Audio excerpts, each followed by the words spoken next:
আসসালামু আলাইকুম। স্বাগত জানাচ্ছি বিবিসি আন্তর্জাতিক সংবাদে। সংবাদের শুরুতেই থাকছে সংবাদ শিরোনাম। জানিয়ে দিব এই মুহূর্তে গুরুত্বপূর্ণ সব আপডেট আন্তর্জাতিক সংবাদ। প্রথমেই জানিয়ে দিব পারমাণবিক অস্ত্রের পরীক্ষা চালালেন খামেনি। এরপর থাকছে দ্বিতীয় যুদ্ধের দ্বারপ্রান্তে ইরান ইসরায়েল। আরও জানিয়ে দিব পারমাণবিক অস্ত্রাগার সমৃদ্ধ করছে চীন শঙ্কিত যুক্তরাষ্ট্র। এবং সর্বশেষ থাকছে গাজায় পরাজয়ের ভূত দেখছে তারা। এতক্ষণ শুনছিলেন সংবাদের শিরোনাম, এখন বিস্তারিত। তবে তার আগে অনুরোধ থাকবে এই ভিডিওটিতে একটি লাইক এবং কমেন্ট করে জানিয়ে দিন কোন জেলা থেকে বা কোথা থেকে আপনি আমাদের এই ভিডিওটি দেখছেন এবং শুনছেন। পারমাণবিক অস্ত্রের পরীক্ষা চালালেন খামেনি। ইরান ইসরায়েলের চলমান সংঘাতের মধ্যেই হঠাৎই কম্পন অনুভূত হয় ইরানের উত্তরাঞ্চলে। যুক্তরাষ্ট্রের ভূতাত্ত্বিক সংস্থা জানায় এটি ছিল 5.1 মাত্রা ভূমিকম্প। এরপরই গুঞ্জন ওঠে পারমাণবিক ক্ষেপণাস্ত্রের পরীক্ষা চালিয়েছে খামেনি প্রশাসন। তবে কি সত্যি পারমাণবিক অস্ত্র বানিয়ে ফেলেছে তেহরান? ইরান পারমাণবিক অস্ত্র তৈরির দ্বারপ্রান্তে দাবি করে গত 13 জুন রাজধানী তেহরান সহ একাধিক স্থানে হামলা চালায় ইসরায়েল। পাল্টা জবাবে তেহরানও ক্ষেপণাস্ত্র হামলা চালায় তেল আবিবে। এরপর থেকেই চলছে দুই দেশের হামলা পাল্টা হামলা। দিন যত যাচ্ছে এই সংঘাত রূপ নিচ্ছে ভয়াবহ যুদ্ধে। ইসরায়েল এবং যুক্তরাষ্ট্র দাবি করে আসছে পারমাণবিক বোমা তৈরি থেকে খুব কম দূরত্বে আছে তেহরান, যদিও বারবারই ইরান সেই দাবি প্রত্যাহার করে আসছে। তেহরান জানিয়ে আসছে তাদের পারমাণবিক কার্যক্রম শুধুমাত্র বিদ্যুৎ কেন্দ্র সমৃদ্ধ করার জন্য, এবং ইরানের সর্বোচ্চ ধর্মীয় নেতা আয়াতুল্লাহ আলী খামেনির পক্ষ থেকে জানানো হয়েছে ইসলাম কোনো বিধ্বংসী ক্ষেপণাস্ত্র সমর্থন করে না, তাই এমন কোনো পরিকল্পনা নেই ইরানের এমন দাবির পরও থেমে নেই যুক্তরাষ্ট্র ও ইসরায়েলের অভিযোগ। সম্প্রতি ট্রাম্প আবারও দাবি করেছেন ইরান পরমাণু অস্ত্র তৈরির চেষ্টা করছে এবং সফলতার খুব কাছাকাছি অবস্থান করছে। এদিকে মার্কিন জাতীয় গোয়েন্দা পরিচালক তুলসী গাবার্ড জানিয়েছেন ইরান চাইলে কয়েক সপ্তাহ বা মাসের মধ্যে পারমাণবিক অস্ত্র প্রস্তুত করতে পারে। প্রেসিডেন্ট ট্রাম্প বলেছেন এটা হতে দেওয়া যাবে না এবং আমি এতে একমত। আর আইসিএলটিএমে যুগের পর যুগ স্থাপনা থাকে মজবুত।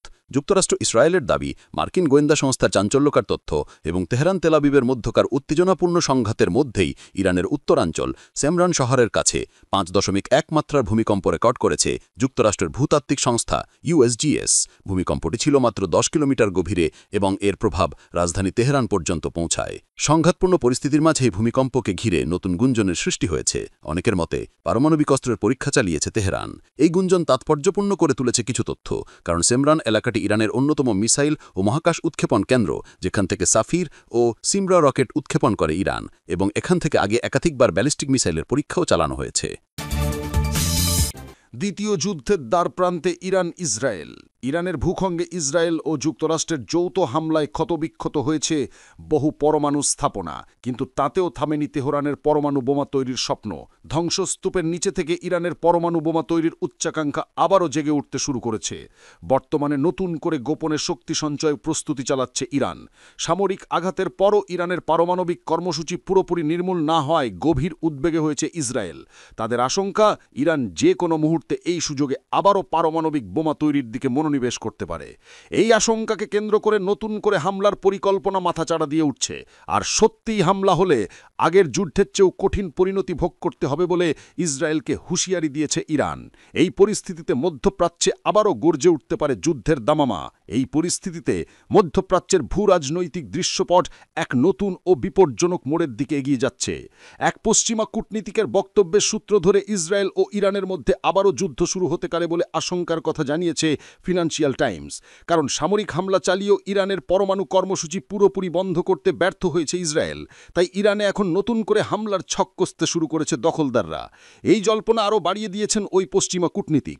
তিনি বলেছেন ইসরায়েল ও ইরানের মধ্যে যে কোনো মুহূর্তে আবারও যুদ্ধ শুরু হতে পারে, কারণ ইরানের পরমাণু স্থাপনাগুলো কতটা ক্ষতিগ্রস্ত হয়েছে তা নিয়ে বিতর্ক আছে। তাদের পরমাণু কর্মসূচি তো একেবারে ধ্বংস হয়ে যায়নি। ইরান যে কোনোভাবে পরমাণু বোমা তৈরি করে ফেললে সবচেয়ে অরক্ষিত হয়ে যাবে ইসরায়েল, কেননা তখন আর মধ্যপ্রাচ্যের দখলদার ইসরায়েলের মোড়লগিরি মেনে নেবে না ইরান। আর পরমাণু বোমা তৈরি করে ফেললে ইরানে হামলা চালানো ইসরায়েলের জন্য হবে দুঃস্বপ্নের মতো। তাই আগে থেকেই ইরানকে পরমাণু বোমা তৈরি থেকে আটকাতে উঠে পড়ে লেগেছে ইসরায়েল। দরকার হলে আবারও হামলা চালানোর জন্য প্রস্তুত তারা। এদিকে ইরানের পরমাণু কর্মসূচি নিয়ে এখনও কোনো সমঝোতায় পৌঁছাতে পারেনি ইসরায়েল ও তার অন্যতম মিত্র যুক্তরাষ্ট্র। জেনেভায় ইরান এবং ফ্রান্স, জার্মানি ও যুক্তরাজ্যের মধ্যে নতুন করে পরমাণু আলোচনা কোনো অগ্রগতি ছাড়াই শেষ হয়েছে। এই 3 ইউরোপীয় দেশ এখন ইরানের উপর জাতিসংঘের নিষেধাজ্ঞা কার্যকর করার কথা ভাবছে। এ নিয়ে কূটনৈতিক সমাধান যত দেরি হবে নতুন করে যুদ্ধের ঝুঁকি ততই বাড়বে বলে সতর্ক করেছেন বিশ্লেষকরা। পারমাণবিক অস্ত্রাগার সমৃদ্ধ করছে চীন। শঙ্কিত যুক্তরাষ্ট্র এবার পারমাণবিক অস্ত্রাগার সমৃদ্ধ করছে চীন। বিশেষ করে স্থল, আকাশ ও সমুদ্র থেকে আঘাত আনতে সক্ষম এমন পারমাণবিক অস্ত্র তৈরির উদ্যোগ নিচ্ছে দেশটি। ট্রাম্প আগেই ঘোষণা দিয়েছেন তিনি থাকতে চীন কখনোই তাইওয়ান আক্রমণ করবে না। আর তার ঘোষণার পরই চীনের প্রেসিডেন্ট শি জিনপিং নির্দেশ দিয়েছেন তাইওয়ান দখলের জন্য সেনাবাহিনী প্রস্তুত করতে। চীনের এই পারমাণবিক অস্ত্রাগার সমৃদ্ধ করা এবং তাইওয়ান নিয়ে শি জিনপিংয়ের নির্দেশে বেশ খানিকটা শঙ্কায় রয়েছে যুক্তরাষ্ট্র, এমনটাই বলছে আন্তর্জাতিক গণমাধ্যম। মার্কিন সামরিক ও অস্ত্র নিয়ন্ত্রণ বিশেষজ্ঞদের দাবি, প্রচলিত সামরিক শক্তির পাশাপাশি চীন দ্রুতগতিতে তার পারমাণবিক বাহিনীর আকার ও সক্ষমতা বাড়াচ্ছে। প্রতিবেদনে বলা হয়, মার্কিন কৌশলগত কমান্ডের প্রধান জেনারেল অ্যান্থনি কাটন চলতি বছরের মার্চে কংগ্রেসকে জানান চীনের প্রেসিডেন্ট শি জিনপিং নির্দেশ দিয়েছেন যে 2027 সালের মধ্যে তাইওয়ান দখলের জন্য সেনাবাহিনী প্রস্তুত থাকবে।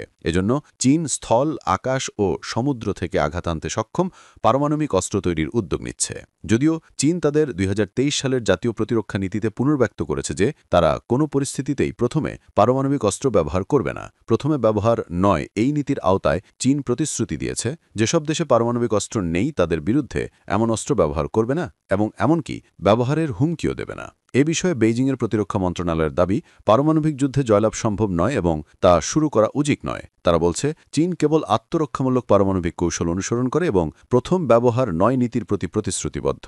তবে যুক্তরাষ্ট্রের প্রতিরক্ষা দপ্তর পেন্টাগনের বার্ষিক প্রতিবেদনে ভিন্ন চিত্র পাওয়া গেছে।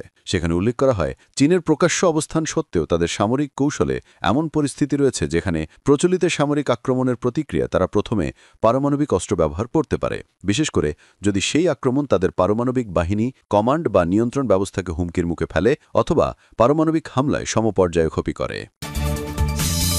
গাজায় পরাজয়ের ভূত দেখছে তারা। আমরা প্রায় সবাই জানি যে গাজা দখলে ইসরায়েলের পরিকল্পনার বিরুদ্ধে দেশটির ভেতরে বাইরে জনমত গড়ে উঠছে ক্রমশ, এবং এর সংখ্যেও হুহু করে বাড়ছেও। যাদের দিয়ে দখলদারিটা বাস্তবায়ন করতে চাইছে ইসরায়েল, অর্থাৎ দেশটির সামরিক বাহিনীর সদস্যদের মধ্যেও যুদ্ধে অংশগ্রহণে অনীহায় প্রকাশের মাত্রা বাড়ছে।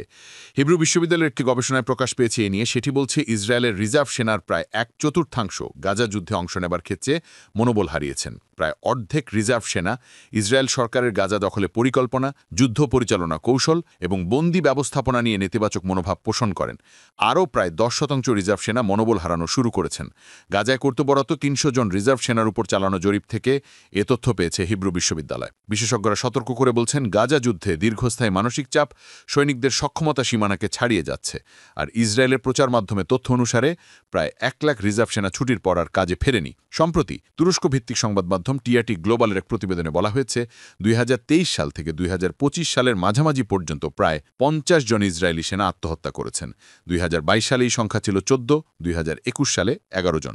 সর্বশেষ 27 জুলাই রিজার্ভ সেনা এরিয়াল মিয়ার তামান দক্ষিণ ইসরায়েলের নিজ বাসায় আত্মহত্যা করেন। এতে ইসরায়েলের সৈন্যদের মানসিক সমস্যায় জর্জরিত হওয়ার বিষয়টি আবারও আলোচনায় উঠে আসে। এর আগে 15 জুলাই দক্ষিণ ইসরায়েল এক ঘাঁটিতে আত্মহত্যার চেষ্টা করেন প্যারাট্রুপার কর্পোরাল ড্যান ফিলিপসন, পরে হাসপাতালে তার মৃত্যু হয়। 5 জুলাই গাজা ও লেবাননে দায়িত্ব পালন করা রিজার্ভ সেনা ড্যানিয়েল এদ্রি আত্মহত্যা করেন। তিনি পোস্ট ট্রমাটিক স্ট্রেস ডিসঅর্ডার PTSD-তে আক্রান্ত ছিলেন।